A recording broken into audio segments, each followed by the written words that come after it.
Party കേന്ദ്ര committee അംഗവും ഒപ്പം തന്നെ ധനമന്ത്രിയുമായ കെ.എൻ. ബാലഗോപാൽ ഇപ്പോൾ നമുക്കൊപ്പം ചേരുകയാണ്. പുതിയ ജനറൽ സെക്രട്ടറി വരുന്നു, കേരളത്തിൽ നിന്നാണ്. അതിനേക്കാളപ്പുറം സംഘടനാപരമായി കേരളത്തെക്കുറിച്ച് നേരിട്ട് അറിയാവുന്ന ആളാണ്. അപ്പോൾ സ്വാഭാവികമായിട്ടും എങ്ങനെ വിലയിരുത്തുന്നു? ദീർഘകാലത്തെ സംഘടനാ അനുഭവമുള്ള ആളാണ് എം.എ. ബേബി. അദ്ദേഹം വിദ്യാർത്ഥി രംഗത്തു നിന്ന് തന്നെ പൊതുപ്രവർത്തനത്തിലേക്ക് വന്നതാണ്. SFIയുടെ സംസ്ഥാന നേതാവും അഖിലേന്ത്യാ നേതാവുമായിരുന്നു. പിന്നെ DYFIയുടെ അഖിലേന്ത്യാ പ്രസിഡൻ്റായിരുന്നു. പാർട്ടിയുടെ കേന്ദ്ര നേതൃത്വത്തിൽ ദീർഘകാലമായിട്ടുള്ള ആളാണ്. അപ്പോൾ അദ്ദേഹം കൊല്ലത്ത് SN കോളേജിൽ പഠിക്കുമ്പോഴും അതിനു മുമ്പ് പ്രാക്കുളം സ്കൂളിൽ പഠിക്കുമ്പോഴും മുതൽ സംഘടനാ പ്രവർത്തനം തുടങ്ങി വന്ന ഒരാളെന്ന നിലയിൽ കേരളത്തിൽ അങ്ങോളം ഇങ്ങോളം പ്രവർത്തിച്ചിട്ടുണ്ട്. കേരളത്തിൽ MLA ആയിരുന്നു, രാജ്യസഭാംഗമായിരുന്നു, മന്ത്രിയായിരുന്നു.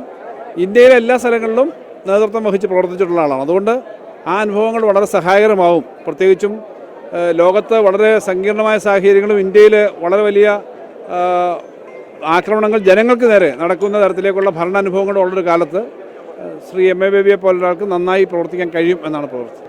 ഈ സമ്മേളനത്തിൽ തന്നെ ചർച്ച വന്നത് സാങ്കേതിക വിദ്യയെ കുറെ കൂടി നമ്മൾ ഉപയോഗപ്പെടുത്താൻ പറ്റണം, ഒപ്പം തന്നെ കൊഴിഞ്ഞു പോക്കേണ്ട അത് കുറയ്ക്കണം, യുവാക്കളെ പങ്കെടുപ്പിച്ചുകൊണ്ടുള്ള സമര പോരാട്ടങ്ങൾക്ക് നിർത്തണം, യുവജന സംഘടനകൾ പ്രത്യേകിച്ച് വിദ്യാർത്ഥികൾ അതിനെയൊക്കെ എങ്ങനെയാണ് സമ്മേളനം വിലയിരുത്തിയത്? പൊതുവെ സമ്മേളനത്തിൻ്റെ പൊതു അഭിപ്രായമാണുള്ളത്. പുതിയ സാഹചര്യത്തെ നേരിടാൻ വേണ്ടിയിട്ടുള്ള എല്ലാ തരത്തിലുള്ള പ്രവർത്തനങ്ങളും, അതിനകത്ത് ആധുനിക ശാസ്ത്ര സാങ്കേതിക മേഖല, പുതിയ സങ്കേതങ്ങൾ, ടെക്നോളജി, അതിനെല്ലാം ഉപയോഗിക്കണം.